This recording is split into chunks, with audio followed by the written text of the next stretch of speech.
Hello and welcome to the new podcast, Balls, Blazers and Backchat, with me, your host, Jack Scantlebury, or Scants, probably as most of you know me. And then I've got a co-host with me today as well, who probably needs little introduction, but warm hello to Marcus Cattell. Thank you, Scants, and it's an honour to be asked to co-host this great new podcast with you. Brilliant, you've got me smiling, wide smile on my face already, which I'm sure will probably continue. Probably the best hairdos in the team. Yeah, well, I thought I need to find a bloke who can match my good looks, and you're probably the man to do that. But I suppose maybe I followed in your footsteps with the long hair. I suppose you beat me to it, didn't you? So same position. You're now social captain. It is a young Padawan, if you will. Uncanny resemblance. So, how things been? How's lockdown? How's the new family? Yeah, good, mate. Yeah, no, it's not. It's been. It's not come at a bad time, I suppose. Having Phoebe in September, so getting to spend lots of good time with her. But yeah, no, it's been all right, mate. We're coping at the moment, but like everyone, we are looking forward to getting back out into the wild as it is now, I suppose, and getting back up the club and getting back involved. So yeah, how about yourself? You caught the COVID, I hear. I did. I survived. Unfortunately, I got COVID just over Christmas, so didn't struggle too badly with it. So through that, and back to work, and things are all right. Just I know, as lots of the boys know, keeping busy with the gym stuff and takes a lot of my focus. So yeah, things are good. Can't complain, but like everyone, we want to be back to normal, don't we? We're obviously missing out on a lot. And so, but this is something new. This is something exciting. I mean, everyone's probably listening to this. I don't know how many people are going to listen to this. We'll find out. But people are probably wondering why on earth we're doing this. And so am I, to be honest. But we'll see how it goes. When we get three listeners next week, we might reconsider. We'll see if our phones are buzzing off the hook for other events and things like that, maybe. I think I know two definite followers will be Juliet and Russell Cattell. I haven't told Mum and Dad we're doing this yet. I thought I'd keep it a secret. I'll let them find out about it. I won't mention them too much though. So, but yeah, just a little. I'm on part-time furlough at work now, so I thought I'd have a little idea, put some time into something, get some chat going, because I know miss the lads and miss the banter, and I know we had like half-hour chat the other week just talking about this, and it's a bit of fun, isn't it? And gets the rugby juices flowing where they haven't been for a while. We get some guest appearances on here as well. Get grilling on some of the boys and ex-players, things like that. Yeah, looking forward to it. So I mean, we've got a few topics we'll run through tonight, and I'll chat to you about and pick your brains on. But I think the first one's probably just a bit of an update for people who are listening about, Stortford rugby at first team level and maybe throughout the club and where we're at. And I know you had a bit of an update from the national rugby side of things this week. Yeah, mate. Yeah, we had an NCA meeting, so all the directors of rugby and managers of all the National League teams got together on last Tuesday. So me and Tom were on it, and basically it was decided. I think the NCA Cup is now going to be cancelled. I think they just sort of decided they'd run out of time. But look, clubs are still hopeful they might get a few games in. Or obviously it's dependent on what the government allow, depending on how long the lockdown goes for, and then obviously with the RFU submitting to the government about the plan to reintegrate rugby back into every to weekends, things like that, and training. So we're hopeful still, but I think we just have to sort of play it by ear. And one thing is important is that it doesn't move on and affect next season. I think that's the main.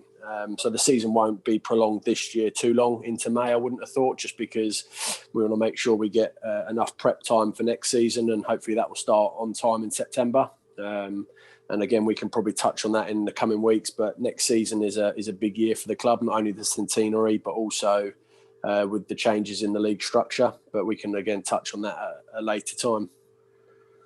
Yeah, so that's competitive. Have they said much about sort of training and stuff like that? Do you think the club's going to get open for that kind of thing still this Again, season? Matt, I think, again, it will come down to each national governing body, whether it be football, the FA or national hockey or whatever, England hockey, sorry. They'll probably have to submit their plans to the return to roadmap kind of play like they did before. Currently, we're at stage A, which is socially distanced activity, max of 2 people and no equipment sharing, so it's very limited.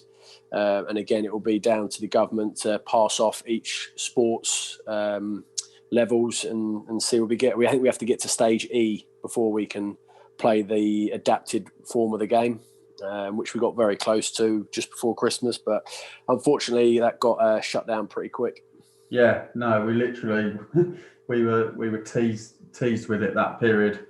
I mean, after we sort of coming back from Christmas, where we were potentially looking at playing games, weren't we? When was our first game booked forward? Sort of 3rd of Jan, or maybe a week earlier than that. Yeah, something like that, mate. Yeah, well, we had a couple of friendlies booked in. 23rd of Jan, I think it was. You're right. Yeah.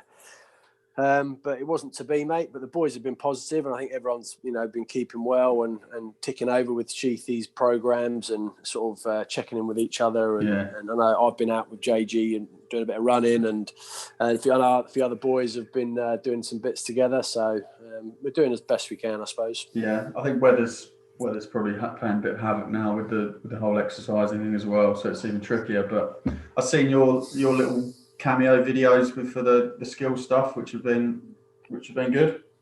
Yeah, no, it's just again, a little idea just to help with the mini and youth coaches and hopefully keep children interested in rugby, and just some ideas really for training at home and using this opportunity to upskill in little areas we might sometimes forget about. And I know Tom's always quite keen on boys working on their skills, their handling and maybe sort of certain parts of kicking game. So I think it's important, especially at a younger age, to embed that skill set. And and as we all know, at Stortford, we like to play attacking style of rugby, and ball in hand stuff's very important.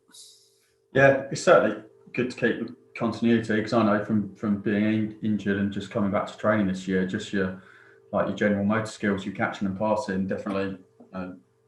So if you do sort of lose it over the time, so definitely for all the kids out there, keep practicing these skills and keep having a crack, even though it's a struggle. Get your mums and dads out in the garden. I think you must be quite keen to get back to playing, mate. Nearly 2 years out of the game. Yeah, I totaled up. I did a little Instagram post not so long ago. I think I totaled up the days since my last game, which was at Darlington Molan Park, however long ago that, and I think I was at. That was before Christmas, so I think I was at 500 and something days since playing a rugby game. So it's going to get close to 2 years. It's taken. I might only have a year left when I finally get back or something. I never know. So no, mate, you've got plenty of years left. Well into your 30s, mate. We'll probably transition you into the forward pack at some point. Yeah. Especially that new rig, that big upper body rig now. Yeah. Yeah, I think Stu Haslam should be putting his name in a hat for doing one of these skill sessions with you, though. Stewie did message me earlier. Actually, he said his little lad Toby's up for doing some little skill videos for me. But no, it's been good actually, and the parents have appreciated it as well. I've had some good messages there, so I'll keep doing them for a couple more weeks until I run out of ideas, maybe. Excellent. Good stuff. So you did mention it there, centenary, and I think we're going to have a bit of a chat about the centenary book. I've got mine here. Got mine for Christmas from Mum and Dad. I must admit, I did actually open it before Christmas Day as well, because I was a bit bored. So I think it got opened on Christmas Eve and spent most of the day reading it. But what an achievement, definitely, I think that book is. Obviously, I guess it's sort of been released while the club hasn't been open, but I've been massively impressed by what's been put together there. It's a fantastic. 300. I think they sold 300 so far. That was just on the first drop, and I think again when the club gets reopened and the centenary year actually kicks off, it will hopefully fly off the shelves. Number one seller, probably be down Waterstones in town. It should be. It definitely should be. Or someone should be doing a little market stall on a weekend, on a market weekend, flogging a few. But yeah, massive. People have obviously had feedback from it, and I'm sure many people have said thank you. I've seen them on Twitter, etc. But I will say thank you to the team involved. And I think the names are written in the front of the book, and it's Swin Clark, Rod Homer, Paul Maxfield, John Robinson, Douglas Young, and Jan Zelensky. I mean, it's a fantastic achievement to put that book together. It can't have been easy. Any standout memories or anything that stuck out to you so far? Any little bits in there? Yeah, loads of stuff. I mean, I like the little picture of the old badge or shield that's a few pages in. I think that could do with a little revival. I think it's the old, or maybe the original crest. It's got maybe the River Stort and a bishop's hat on it. I think there's definitely potential for a little revival of that for a Legends team, maybe that a few of us could feature in. That would be nice. And then I see also only a few pages in. I think there's a few photos from the early, sort of not early days of the club, 1920s or whatever. Is the length of the shorts, extremely long shorts. They go from above the waist to almost below the knee, and there's a belt there to hold them up as well. I don't think you'd be allowed to play with your belt on nowadays. I've got to say, Scants, I've got the book here. It looks like you were playing as well back in the day. Yeah, I've got a doppelganger, haven't I? I've got that written down, I think. What's his name? Charlie. Do you know who Charlie Abram is? I don't know. He's a past captain, no. Isn't he? It was a big win. Who was that against? Hearts Cup. Yeah. So I've won one of those. Playing against a team called REME. But we lost 41-16, it looks like. But anyway. He's getting the cup. We must have won, mate. Yeah, I don't know what that is then. It's a Hearts Cup, I think. Isn't it? It's the one above it. Yeah. Mate. Yeah. So I've been playing for a while. I'm in the 52nd season now or something. A lot of longevity. Any good bits in there for you? I'm only at the start, really. Just sort of had a sort of a brief look. I'm into about the 70s or 80s at the moment, but a little bit which made me giggle a little bit actually was I think it was one of the introductions from Richard Agawala, who was a player in the 1960s. He actually used to work at Knockholds, and I think they're still at the same building where they are, just behind the host. And this Richard chap used to work at Knockholds, and after nights out, they used to go back and sleep in the office, some of the players. It just made me laugh. I can just imagine, Banksy and Sean Edwards going back to like teas and sleeping in Ashton Hunt's office, and then Sean leaving his dirty kebab on the floor or something like that. Yeah, he finished that up. He'll just be the rapper. But it just made me laugh, and the fact they used to have to get changed at the George Hotel and Pub, and walk up to the club up Haddon Road, and then head back to the George after. That would be dangerous nowadays, wouldn't it? I know obviously we consume a fair amount in the club and it's fairly close to us, but I think if we're getting changed before the game and back at the bar and hotel after, I'm not sure many of our girlfriends. It would be Prezzo now, wouldn't it? It'd be Prezzo. Yeah, wouldn't be such a good session, Prezzo, would it? Pizza and a couple of Peronis and maybe a limoncello or something.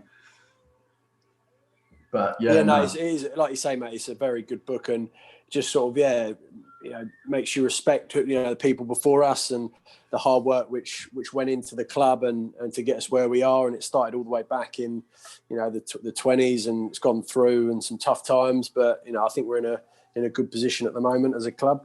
Yeah, massively. It's nice. I mean, we talk about it a bit, we don't touch on it massively, but we talk about sort of the journey we go on, and mainly just over the time sort of we've played and obviously you've played, but you kind of forget that there's a massive journey before you. We probably talk about it in terms of national rugby, but actually there's so much that's been achieved before us, and a lot of respect. There's guys mentioned in the book that you see playing and in team photos that I see at the club, and I actually didn't know they actually ever played for the club. I knew they were part of the club, but I didn't know necessarily they were past players or whatever. So yeah, it shows how many people have been a part of the club for so long, and I'm sure both of us will become those people in many years that we have in front of us, hopefully. And yeah, it's a nice to see So many faces.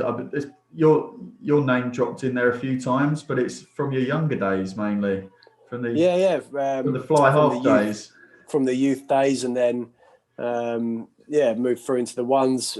Moved to 12, so you don't get as many plaudits at 12. No. More just the sort of the nuts and bolts part of it. But it's good looking into it and reminiscing over some past playing days and stuff, and and where the club's moving and things like that. Yeah. So what sort of age did you fall into Coleman's shadow? Was that Colts? So I was a year below Tom. I used to play 10, so then I moved up to Colts. I wouldn't have got in the team at 10, so I was like, I'll move to 12, and then I got fat. So yeah, you're getting fed well at home, weren't you? That was the problem. Hit my sort of 17th, 18th birthday, and then got bigger and changed my game. Started knocking a few people over. Coleman's never grown, has he? It's only his nose that's been growing all this time. No, he's similar shape, I think, since Colts. They maybe put a bit of tin on, but his quads and calves are they're the same size as each other, really, aren't they? It's all just it's a straight line. Oh. How long did it take us to take the piss out of Coleman? Not too long, did it? I hope it's not long. What's that, 10, 15 minutes in? Yeah. But I think, go on. Well, that's sort of it on the club side of things. I wish there was more for us to talk about, but obviously the rugby side of things is very dead. But, the centenary book's exciting. I know an email went out recently about the centenary lunch probably having to be postponed, which is disappointing, but probably inevitable. It's looking like that will move to 2032. But I was very excited about that. We had 20 of us going. So, is that the London lunch? The London lunch. Yeah, I think hopefully they'll rearrange that, and a lot of the other events as well. The centenary game we're going to hopefully organise. Get some of the old boys back involved. You're going to put the shirt on for that, were you? Or you on the coaching staff? See how the body feels, but we had a good level of interest, and going to try and put together a bit of a select 15 to play against. Hopefully, get a few names to come and grace the hallowed turf at Silver Lays, but that's on the back burner at the moment. But I'm sure we'll get it done next year. Yes. No, I look forward to watching that. Glad I don't make the team yet. Just be a spectator on that one. Moving on. I mean, it's sort of connected to club. I thought we're thinking about topics to talk about, and I thought it would be good to talk about sort of some of the young players that are coming through in the Premiership at the moment. Obviously, there's some names I guess people will recognise. There's maybe lots of names that people will recognise but won't actually know they play for the club, or we might probably end up talking about some people that have opposing teams have gone through the sort of national setup and are now actually staple names in the Premiership and international rugby. And I know sort of the recent names that pop up, obviously the close link we've had to Saracens over the last sort of probably 2-3 seasons, probably, is it max now, 2 or 3? Yeah, well, I think the first time was back in 2014-15 when Tom Whiteley and Billy Walker came on loan to us. A bit longer, yeah. I mean, I think Billy was playing rugby in the Championship. I think he maybe come back to national rugby. Was he going to come back? Yeah, I think he signed at Cambridge. But Tom is someone that's doing very well now, and was obviously a great player when he was at the club. I mean, he managed to keep Banksy out of the team, I think, a few times, which is a pretty good effort in itself. But he's just announced the move to Bristol. I think that'd be good for him, actually. I think the way his skill set and his running ability will hopefully show up quite well at Bristol. I know they like to throw the ball around a bit, and he's obviously had to play understudy at Sarries to the likes of Wigglesworth and Spencer, and I think de Kock as well back a couple of years ago. But a great move for him. I think he's from actually down that way. I think he went to. He was in their academy. I think he might have been in as well. Yeah, maybe. I think he might have originally come through their academy. So he's obviously got a link there, and I mean, it's obviously he's probably won the silverware at Saracens, and it probably a move too hard to pass up looking in how Bristol are at the moment. If you can spend another 3 or 4 or 5 years at that club, you're going to be up for certainly some domestic silverware and probably some European stuff as well. Yeah, they're playing some good stuff, aren't they, Bristol? But they've got an international scrum half now as well. Yeah, Randall, him and old Paolo Dogwu, the old Sale FC or Sale Sharks, who was on loan at Sale FC, now at Wasps. And a couple of years ago, you had the pleasure of playing against him. Yeah, I know Andy Todd posted up on Twitter just recently some photos of Duffy trying to fill him in, and I think scoring a try past him as well. But yeah, it was interesting because I remember going into that game actually, and you always have a look at, we do the video reviews and that, and you don't necessarily, or you pick a few players out, or you see a few players in there and you see they've got a few credentials. You see, the guys that have got the Premiership contracts or who are the academy players, or whatever. And to be honest, I thought he was bang average that day when we played him. And I think probably looking from remembering back on the reviews, and probably because I was worried, I was a lot of concentration. I was probably worried about getting burned by him quite a few times, but I don't think he turned out to be much that day. And I think from looking in the media, I think he didn't get on very well at Sale, hence playing in the National One team. But he's doing exciting things for Wasps at the moment and scoring tries aplenty. Yeah, I just think you look at it, and again, you look at the style of rugby and Sale, lots of South Africans in the team, built on power and sort of round the corner and power plays, and where you think might suit that type of rugby. But at Wasps and the style they're playing, they put 30 points on Exeter a couple of weeks. I know Exeter had a week inside out, but every time he touched the ball, something happened. I think he brushed off Sam Underhill a couple of weeks ago down at the Rec to score in a 40 points to 30 thriller. And it's good to see Eddie Jones picking players on form. I think sometimes he's had a bit of stick about not picking players who are playing well in the Premiership, but he's given Adogwu and Harry Randall an opportunity. I think he's probably worried about Harry Randall going to play for Wales, so he's going to cap him quickly, and then Wales can't have him. Yeah, I think that has to happen quite a lot now, doesn't it? I think because who's the young winger, Gloucester winger, Reece Samet? Yeah. Because he's capped for Wales. I know you've got to try and get him in early now, because I think a lot of people are qualified.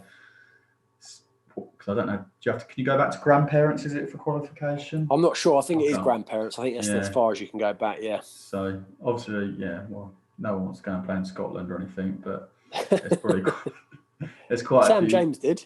Sammy James did. He did well there. We got him back now, don't we? So poor old boy, bit of a biscuit. But no, there's been a few others as well. Have you played against any other current Prem players? Against or with? Do you play with Don Morris? Yeah, I remember actually. I got a good story about Don. We played the first time he came to Stortford. He played in the second team. We were right at Colchester, I believe. And I assume that he hadn't got to the first team, because I don't think he'd even trained with us. We just got told, you've got a lad coming to play for you. And I thought, I have to come and play the teams.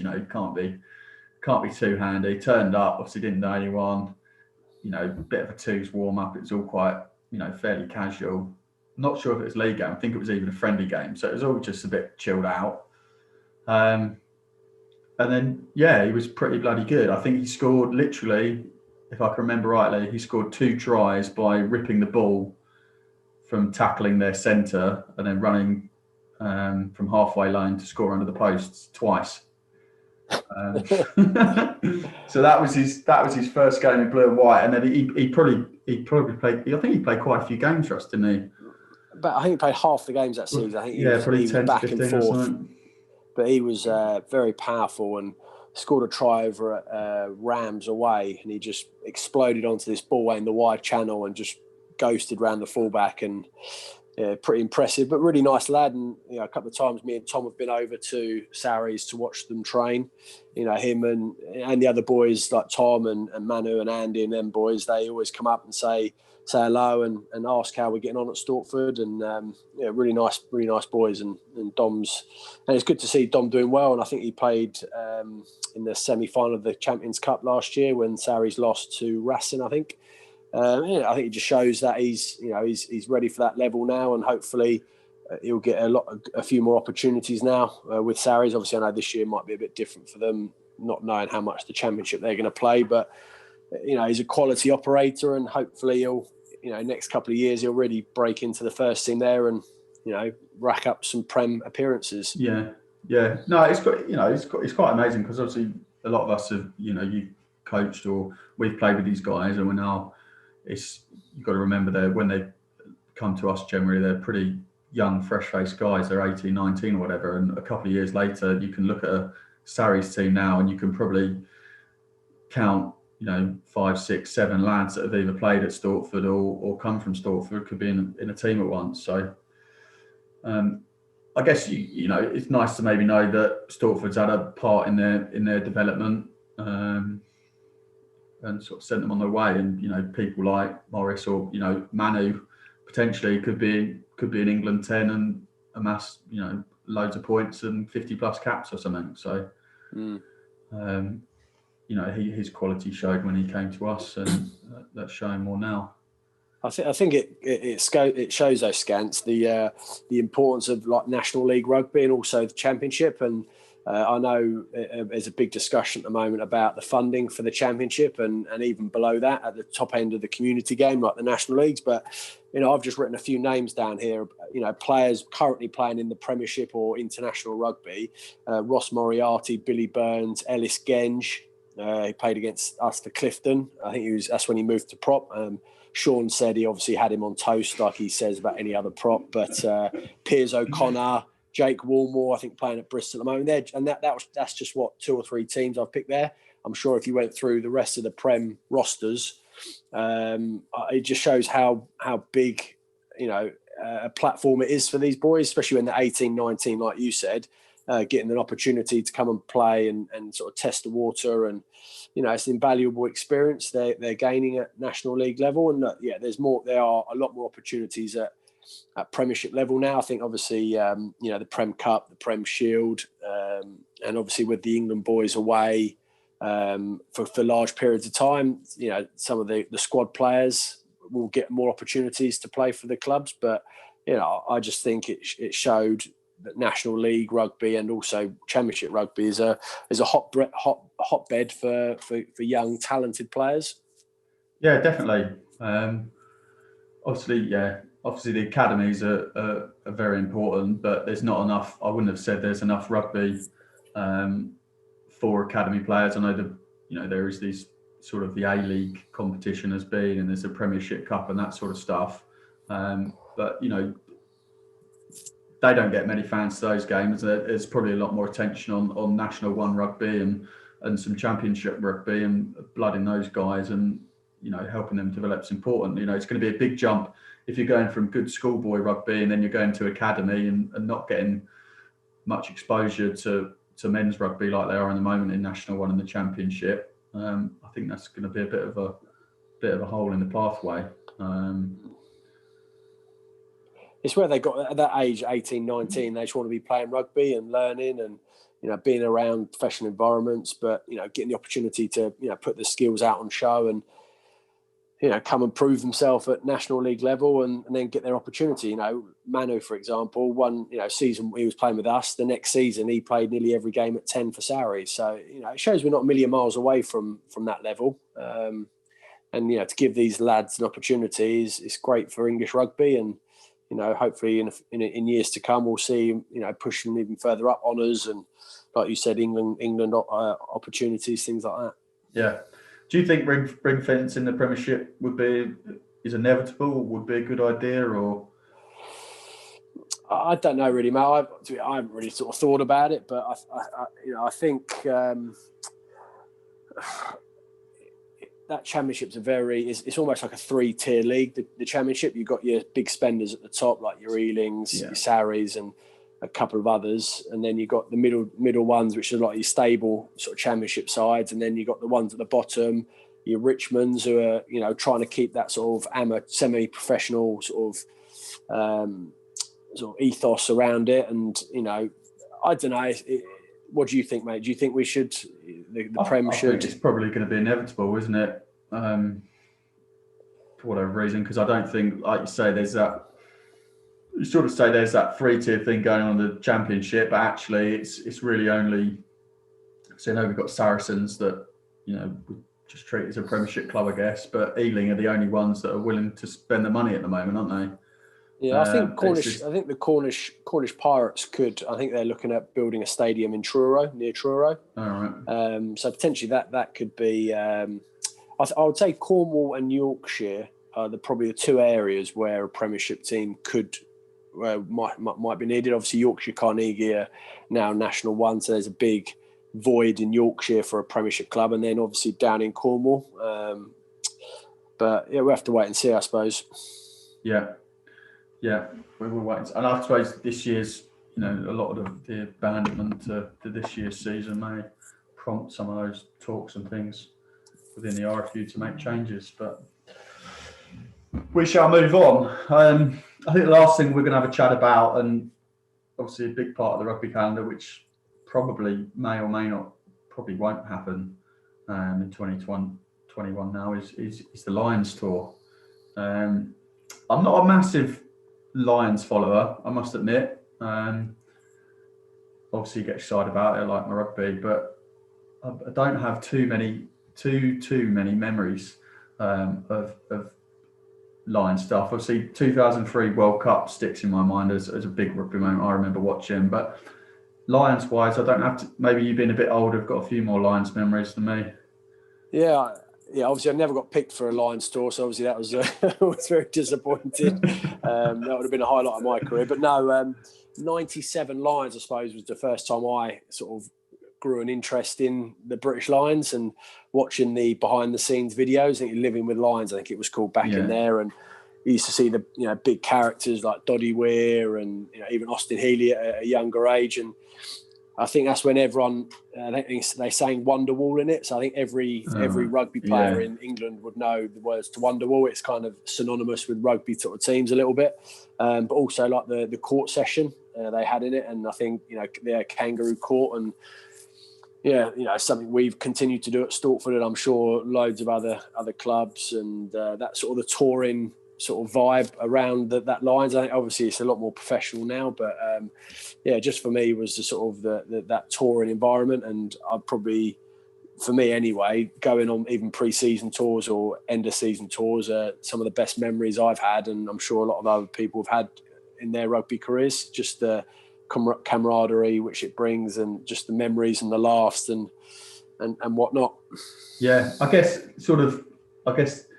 there's these sort of two bastions of rugby, which are sort of the Lions and the Barbarians, which still sort of maintain this sort of amateurish ethos and this touring ethos, and this, it's not, in fact, it's just not about the rugby, it's not about the professionalism, it's not about the winning, it's about all the other stuff that goes in with it. And there's there are things that are very important within rugby, and bring a lot of people to the party that otherwise might not be involved with rugby or watch rugby on TV or whatever. And I think my earliest memories, I think really actually are probably sort of 2013 Australia, and mainly sort of obviously the Gatlin years of him coaching. I mainly just remember actually just picking all the bloody Welsh players and being really pissed off that all he would do.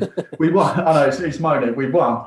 But he just picked all the Welsh boys, didn't it? And what baffled me is I couldn't get past the fact he always used to pick Mike Phillips at scrum half, who I think at the time I thought was the worst scrum half in all the Four Nations. I think England definitely had some better offerings, and probably Ireland too. And I was just, I remember that used to wind me up. And I remember obviously Brian O'Driscoll being dropped for the final test. Yeah. The biggest drop in rugby history. Paid off though, didn't it? They did win, yeah. And I think handsomely as well in the last game, I think. Yeah. Because I can't remember who he was dropped for. Jamie Roberts came back in. Foxy. Injury, was it Foxy in at 13? Davis. Jonathan Davis, wasn't Jonathan Davis, yeah. But yeah, look, I think if anyone gets hard done by, I think you look at the number of Scottish players picked in the squads over the years, always quite low on that side. But they got some exciting players, likes of Finn Russell, I think he could be a real trump player against South Africa. Whether it happens or not, if they can't go to South Africa, mate, what do you think? Do you think they should bring it over here? Yeah, I've seen that, because I think it's obviously been in the news recently. It's been all over Twitter and that sort of stuff. And I think about it, and I don't think a Lions tour should be in the UK. Should be in home nations. I mean, it's a Lions tour, but it's tricky to know. I think it's got to be in South Africa. So I think it's got to be played in 2022 in South Africa. Be postponed a year. We've waited 4 years for it. Why can't we wait?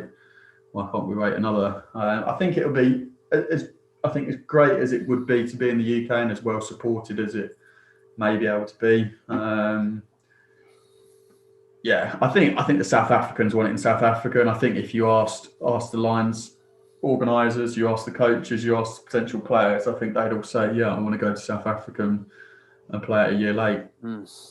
I agree to some respect. I think first and foremost, I think we got to make sure it's done safely. And obviously, I know this COVID's stopped a lot of things over the last year, but we need to make sure that it's done safely. And nothing's bigger than that at the moment, unfortunately. And I think as long as they make the right decision around that, but it also depends, I think, on what the Four Nation teams have organised for next summer, because there's normally a summer tour. Yeah. So it's whether they can work around that. Yeah. And but look, it's a massive event in the calendar, and I know maybe in a couple of podcast time we can maybe pencil in our teams during the Six Nations when they start playing, because this is a big Six Nations for that, and there's always a lot of chat and people start discussing who their Lions pick would be and who the wild card selections would be in the squad.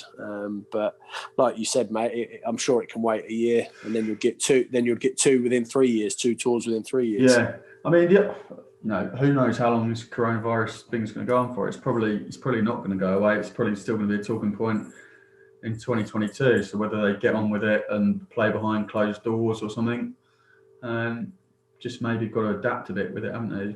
It's probably not going to be the same as it was 4 years ago with what's happened. So it might be that it's got to be limited crowd or no crowd, and get some big rugby on the TV. So okay, mate, who would your captain be then? Just pick a player. Who's your captain for the tour? Alan Wynn's still kicking around, isn't he? So I thought you didn't like the Welsh players. No, well, yeah.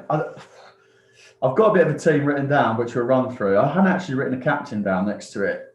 So maybe if I have a look at... Obviously, Farrell's maybe an obvious one, but I think a lot of responsibility anyway probably doesn't need to be named as captain. I think it's probably got to go in the forward pack. Do you think the same? Yeah. I think a lot of the Lions captains of the past, Johnson, Wyn Jones, Warburton. Yeah. Was Wyn Jones captain? Alan Wyn Jones captain? I think he's captained tour games. I'm not sure if he's ever been a test captain, because there was Paul O'Connell. He did. When Warburton got injured, he captained the test. Did he? The last test, I think, but obviously not the actual tour captain yet. Yeah. So, I think it's going to be, depending who they pick in the second row or back row, probably it's going to be one of them. So it might be Wyn Jones. I don't know, is Atojo captain? Has he ever captained England? Not sure, mate. Yeah. So, but he's a lock-in for me. He would be a lock-in for me. Yeah, or maybe one of the Irish boys is obviously James Ryan or Peter O'Mahony or something like that. Yeah. I think it depends who he's going to pick as the names on the team sheet. But should we have a little run through the team? Obviously, I know you've come ill prepared and not written your team down. I'll just critique yours. You've done a James Haskell. Listen to his rugby podcast. He never turns up with a team either. So you tell me yours, and I'll tell you if I would pick the same team. So front row, I've gone Mako at 1. It's pretty English heavy, this front row. My team's pretty English heavy, to be fair. But we're the better team, aren't we? So I've got Mako, Jamie George, and then probably Tag Furlong. Yeah, maybe Sinkler in there. Don't know. He's pretty good impact though, isn't he? Yeah, he's good off the bench. Bit of a live wire though, a bit of a liability at times. Yeah. So So maybe, I think James George at hooker, I think he's the only one. I do like the pub landlord, Ken Owens. Sheriff. The Sheriff. I think he's been online still for, isn't he? I think he's probably played in some tests, hasn't he? So yeah, I think he has last. So maybe he's a bench man. Second row, mentioned the names already, is Marrow and Alan Wynne. Maybe some Irish boys in there. Yeah, James Ryan, he's physical. I think you've got to go physical against the South Africans. They're pretty physical, big pack, aren't they? Yeah, I think I think anyone choosing their Lions team, I think Atojo is probably the first one on the team sheet. So it's probably fine over that Irish spot. Back row is tricky. There's a lot of names, and probably Gatland will go with some Welsh influence there. I've gone for a mix, and I've actually got a Scot in the back row. Maybe a bit more of a wild card rather than starter, but I've gone Tom Curry at 6. I've gone for Falatau at 8, but Billy V bores me a bit, so I've gone for something different there. And Jamie Ritchie at 7. What do you think about that? Yeah, is he the fella who just loves winding people up, and he's always loves a niggle? He has that tape on his forehead that like pulls his eyes up like this. Yeah. And yeah, he looks like the worst person to play against on a rugby pitch. He loves a bit of niggle, always getting stuck into Farrell, isn't he, I think? Yeah. Loves trying to fills you in when you're already on the deck. Wins penalties. So he'll probably like some action with the Saffers, won't he? Yeah, they'll be they'll be getting stuck into us, so he needs someone who's going to give it back to them. Exactly. Any thoughts on the 9-10 from you, mate? Top of your head? Oh, bloody hell. Like I say, Finn Russell, Owen Farrell, Sexton just because of his... that hamstring. Experience. Who are the Scots gone? Adam Hastings, I'm not sure he's got enough experience. Welsh, who's playing at 10 for Wales at the moment? Someone not very memorable. What's his name? He closed his eye when he kicks. kicked us out the 2015 World Cup. Bigger, yeah. Nah, probably Farrell or Finn Russell, I reckon, or Sexton. One of those three. There'll be 10 and the 9. We could take the French 9. That'll be nice. Dupont. He is unbelievable. He's exceptional. But again, I think Ben Youngs is still a quality operator. The Welsh 9s, Reece Webb and Gareth Davis. I think he's good. That's who I've got written down. I've got him and... and Conor Murray. Conor Murray is a good player. Again, you need a physical 9. I think he's like he's quite a physical. He's good. He's a good kicker as well. I think you got to have a good kicking game against South Africans. So there's about 8 there to pick from, mate. There you go. You haven't narrowed it down, have you? You haven't made Warren on the fence, mate. On the fence. If Warren's listening, you haven't made this very easy for him, have you? But I probably wouldn't take Banksy. I wouldn't take Banksy just because on tour he'd just get in too much trouble. Yeah, I got Banksy as a wild card. Well, no, Banksy can be our tourist 15, can't he? He'd end up asleep in a bar with the test the next game, wouldn't he? When he'd wake up, go play the game, win man of the match, and be done probably, wouldn't he? Something like that. But yeah, centres. I had inside centre as a bit of a no one really putting their name out. I've got Robbie Henshaw written down. I know there's Bundy Aki, which is another Irish offering, but yeah, maybe Manu Tuolangi. I don't know whether he'll be they like him back fit. 13. I've got him maybe written at 13. I know Hadley Parks. There's Hadley Parks. He's just a bit of a brick wall. So I'm not sure. And then 13, I think maybe Henry Slade. I like Slade at 13. I think he's that extra ball player. Yeah, works quite nicely at England. Wingers obviously got the chicken, Johnny May. Unbelievable, absolutely unbelievable. He'll score some tries out there. Unbelievable player and bloke. Obviously, did he score that try against the Key? Was in the last? No, that was an England game. No, it was Anthony Watson. Yeah, Watson's a name in there. But Liam Williams, he's a decent operator in the back 3. Yeah, and I've got James Lowe written down. Do you know? Yes. He's beefy. The Kiwi fella. Is he a Kiwi? I was going to say, has he got some Kiwi Irish? Yeah. Kiwi Irish. They're getting he's a very good player. Yeah, he plays for Munster, I think. Yeah. No, Leinster. he seems Leinster. He's got long hair as well, hasn't he? He's got he probably pulls it off better than us. He's got the magic. Well, he's dark hair, and he's tall, dark, professional rugby player. And then obviously the only Scot that's nailed on the team sheet, which is Hoggy at 15. Stewie Hogg, yeah. The Hogster, obviously. He had a bit of a tough last tour, didn't he? He got injured in one of the games and got cut quite badly, I think, in a warm-up game, and had to go off tour. I think it was quite a bad cut. But, if he stays fit, he could be dangerous in the test side. He's had his hair transplant now, hasn't he? So obviously oozing a bit more confidence, I think. And winning some trophies with Exeter. Yes, that probably with helped. Richie Gray as well. Where was he before it? I don't know. He was playing Scottish. Glasgow. Glasgow. Of Glasgow. They must have won a, what's it called now? Pro 12 or is it a Pro 14? I can't remember what. Pro 12. Glasgow won a couple of them. Beat Treviso in the final. Yeah. And then wild cards. I think Ben Spencer at 9. Obviously, he's not getting noticed by Eddie Jones too much at the moment, but I think he could be. They always pick some left field choices, to fill those second, third spots. He might be one. Alex Dombrandt is a big ball carrier. Not too excited about that choice. I don't know. He's played national rugby, isn't he? I'm not sure. I'm not sure he's played against us, but he's been a bit quieter on the prem scene. He hasn't. Obviously, Quinn's are struggling, and obviously Gustard's gone now. But have you had an offer there or not? No. I can't say anything at the moment, mate. Obviously,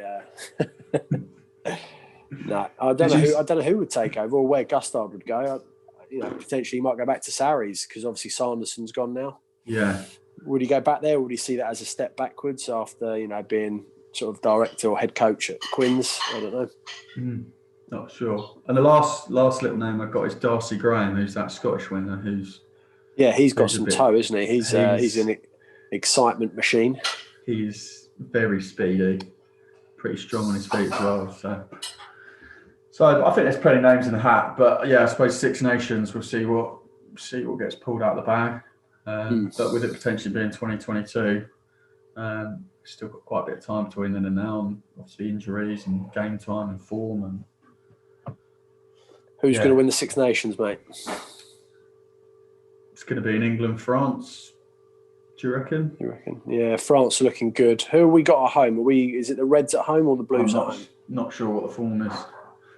I think we're Blues at home, Reds away, aren't we? So Wales and Ireland away, and then Scotland, France, and Italy at home, I think. Yeah, I must admit, Six Nations nowadays is pretty exciting with the French coming, back to form, and obviously the Wales are always a bogey team for us. Scotland, Finn Russell's having his day, can play. Maybe Ireland have been a little bit disappointing after dominating a bit more a few years ago, but obviously apart from Italy, I think it's pretty even playing field now, isn't it? So Italy have been disappointing, but Six Nations is always a good buzz, and especially something to look forward to during lockdown. I'm sure we'll still be.